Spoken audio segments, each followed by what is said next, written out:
Hello guys, welcome to our blogs. तो आज मैंने अपने हस्बैंड की वीडियो बनाई, पर इनको लगा कि मैं इन्हीं को देख रही हूँ और सच में इन्हीं को देख रही थी। ये शर्मा गए। मैंने कहीं भी चढ़ाई, आराम से शेक पी रहा था। याद है इनका पेट देखो, बोलती हूँ एक्सरसाइज कर लो, पर इनको एक्सरसाइज करनी ही नहीं है। मेरा तो इनका पेट पर ही ध्यान रहता है हर समय।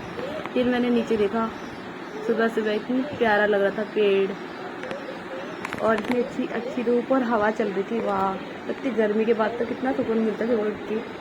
और फिर मेरे हस्बैंड ने लगा दिया भजन सीताराम जी के। ये पगड़ी वाली मैडम तो गाना इनका मैं क्या ही बताऊँ। मैं तो फर्स्ट टाइम देखा कि पगड़ी वाली आंटी भी गाना गाती है। फिर मैंने अपने हस्बैंड का लंच पैक किया। फिर मैंने सोचा खुद को देखूँ तो मैं बड़ी बुरी लग रही थी। फिर मैंने अपने हस्बैंड को कैप्चर किया, फिर हस्बैंड धक्का दे दिया मुझे। पता नहीं इतना गुस्सा क्यों आता है इनको। फिर मैंने एक्सरसाइज किया। मैंने कहा छोड़ो, थोड़ी सी एक्सरसाइज करी ताकि मेरी बॉडी थोड़ी खुल जाए और मैं स्ट्रेस से दूर हो जाऊँ। जो मेरे हस्बैंड ने आज किया ना, बहुत बुरा किया मेरे साथ, मेरे को धक्का देकर। मैंने बस ये बोला था कि मुझे स्कूटी दिला दो, पर इन्होंने नहीं दिलाई और गुस्सा होकर चले गए। फिर मैंने रोने लगी थोड़ा सा। फिर मैं उसके बाद मैंने कहा कोई नहीं, मैं एक्सरसाइज करूँगी। फिर मैंने खूब सारी एक्सरसाइज करी।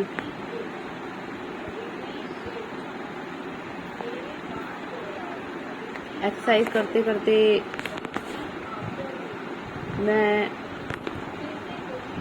फिर मैंने नेक्स्ट स्टेप चेंज किया एक्सरसाइज का। ये मैं एक्सरसाइज के साथ जुम्बा भी कर दी थी, तो मैंने थोड़ा सा जुम्बा भी किया था। अब मैं अकेले रहती तो बहुत ज़्यादा टेंशन लेती सोच सोच के, तो इसलिए मैं अपने स्ट्रेस को दूर करने के लिए एक्सरसाइज करती हूँ डेली। फिर एक्सरसाइज कर थोड़ा सा डांस भी कर लेती हूँ कभी कभी। डांस करने में मज़ा आता है, बट ये है कि एक्सरसाइज के बिना भी डांस से हमारी बॉडी बहुत ओपन रहती है, तो इसलिए मैं एक्सरसाइज और डांस दोनों करना चाहिए।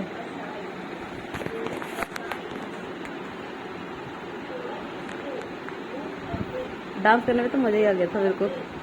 ये वाला गाना था, नहीं हो नहीं हो और नहीं हो नहीं हो नहीं हो नहीं हो मेरा दिल इतनी नहीं हो चाहिए। मैंने कहा चल थोड़ा सा डांस कर लेती हूँ। डांस करने में तो मज़ा ही आता है। जब मैं डांस करने लग जाऊँ ना, फिर तो रुकने का मन ही नहीं करता। मन करता करते रहो करते रहो करते रहो। तो वो बोलते बहुत स्लिम रहती, बहुत पतली है, पर मुझे बहुत अच्छा लगता है कि मैं पतली हूँ, क्योंकि मैं मोटी ही नहीं होना चाहती।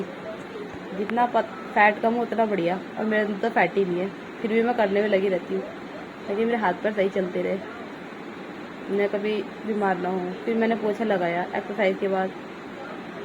पोछा लगाने के बाद फिर मैं नहा धोकर ऊपर जल चढ़ाने गई। जल चढ़ाया मैंने, सूर्यदेव को जल अर्पण किया, हाथ जोड़े, उनको प्रणाम किया। फिर मैं नीचे गई। नीचे जाके मैंने खाना खाया।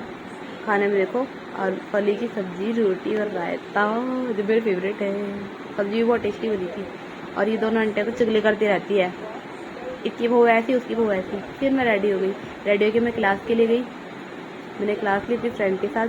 मेरी फ्रेंड को तो देखो कितना एक्साइटेड रहती है, और हंसती कहती है जैसे बम फोड़ दिया हो एकदम से। मुंह देखो कैसा फाड़ रही है, जैसे लड्डू चाहिए थे कि मैं क्या ही मैं बताऊँ उसको। इतना बकर बकर करती, इतना बकवास करती है, नहीं चुप रह ही नहीं सकती। मैं तो बोर रहती इसकी बातें सुन सुन के, और ये बोल बोल के कि चुप हो जा।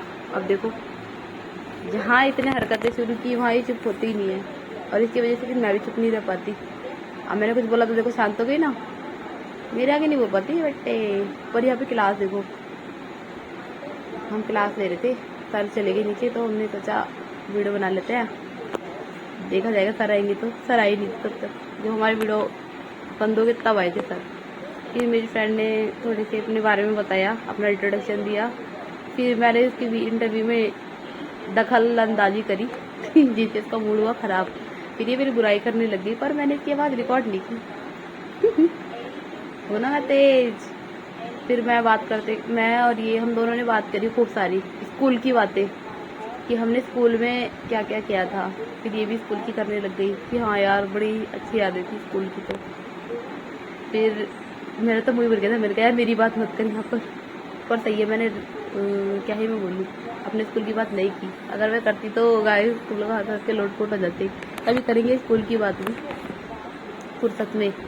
फिर आपको मैं बताऊंगी स्कूल की चर्चा, हमारी स्कूल की चर्चा करेंगे हम दोनों मिलके। और ये देखो कैसी हरकत कर रही है, इसको मुल्ले बहुत पसंद है, इसका ऐसा मानना है। ये कह रही थी कि मैंने कैसे कैसे खाना बनाया, आज मैंने कितना स्ट्रगल किया और कितनी मेहनत से मैं क्लास ले रही हूँ। मैंने कहा अच्छा, बहुत अच्छा काम किया। पर ये तो हंस रही थी। बस खाना बनाना कोई बड़ी बात तो बहुत बड़ी है यार, खाना बनाना बहुत मुश्किल है। मैं तो बस यही इसको बता रही थी यार, बड़ा मुश्किल होता है घर का काम करके यहाँ पर आ रही है। ये कहती है हाँ सही है यार। फिर बात करते करते सर आ ही गए। फिर मैं ना थोड़ा सा डर गई थी कि सर आ गए, सर बोलेंगे क्लास में ये लोग ब्लॉग बना रहे हैं। तो मैंने फ़ोन को बंद करने की कोशिश की, बट इसने बोला कि अभी थोड़ा रुक, अभी थोड़ी तो बात कर ले। फिर हमने बात करी खूब सारी, और सर तब भी सर नहीं आए थे, सर देखकर चले गए थे। फिर हम दोनों बातों में लगे हुए, वो भी स्कूल की बातें। लेकिन दूसरी क्लास से हमें सर देख रहे थे, मेरे पीछे आप देख सकते हो, हमें सर नोटिस कर रहे थे दूसरी क्लास से। और उस टाइम थोड़ा लंच चल रहा था, तो इसलिए सर आए नहीं थे। तो हमने कहा थोड़ा ब्लॉग ही ना बना ले। फिर ब्लॉग बनाते बनाते हम खाने पीने की बात करने लगे। इतनी तेज़ भूख लगी मुझे तो। फिर ये कह रही है कि चल कुछ लेकर आते हैं बाहर से। कह रही हाँ यार मुझे भी भूख लग रही है। फिर हम लेकर आए थे छोले कुलचे बाहर से। फिर उसके बाद हम क्लास के बाद हम चले गए मंदिर। हम उतरे झंडे वाले मेट्रो स्टेशन, यहाँ पे मैं माला करते हुए जा रही थी। बट मेरी फ्रेंड की हो चुकी थी माला, मेरी नहीं हुई थी, तो मैं अपनी माला कर दी थी। और जैसे ही हमने माला करते करते मंदिर पहुँचे, वैसे ही हमने देखा कि भीड़ तो बहुत थी रोड पर, और जाम भी इतना था, बहुत बुरा जाम। और लेकिन जैसे ही मंदिर पास में आया, एक अजीब सी पॉजिटिव एनर्जी आई। इतने बड़े हनुमान जी, वो भी करोल बाग वाले हम आए। देखो गाइस, बहुत स्पिरिचुअल फीलिंग आती है यहाँ पर आने के बाद, और इतनी पॉजिटिव एनर्जी है, वाह। आप भी आओ एक बार, आपको भी अच्छा लगेगा। ये हमारे बालाजी महाराज। फिर हमने अंदर एंट्री करी बालाजी महाराज को देखने के लिए। फिर थोड़ी सी हमने सोचा दर्शन कर ले, ये कहाँ से स्टार्ट करें समझ नहीं आ रहा था। फिर हम गए सीताराम जी के पास, सभी के दर्शन करते हुए बालाजी हनुमान के। हम गए सीताराम जी के पास, फिर देवी दुर्गा के पास, दुर्गा माता के पास भी गए थे हम। इनके भी दर्शन किए, बहुत अच्छे दर्शन हुए सबके सभी के। हमें लग नहीं रहा था कि ये मंदिर इतना खाली होगा। जिस हिसाब से बाहर भीड़ थी, बहुत ज़्यादा भीड़ थी बाहर।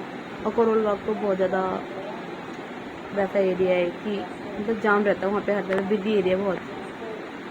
फिर हमने दर्शन किए सीताराम जी के।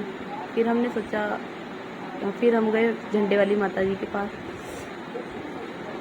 सॉरी महिषासुर को दुर्गा माता जी ने जहाँ पे उनका संहार किया था, वो वाली माता जी। फिर हम गए ऊपर के साइड। ऊपर जाके हमने देखा कि ना एक पंडित जी हैं, उनके पास भभूत रखी थी। फिर हमने वहाँ से भभूत ली। फिर हमने फिर ऊपर गए। फिर ऊपर जाके हमने दर्शन किए। ये है हमारे राधा रानी, राधा माधव।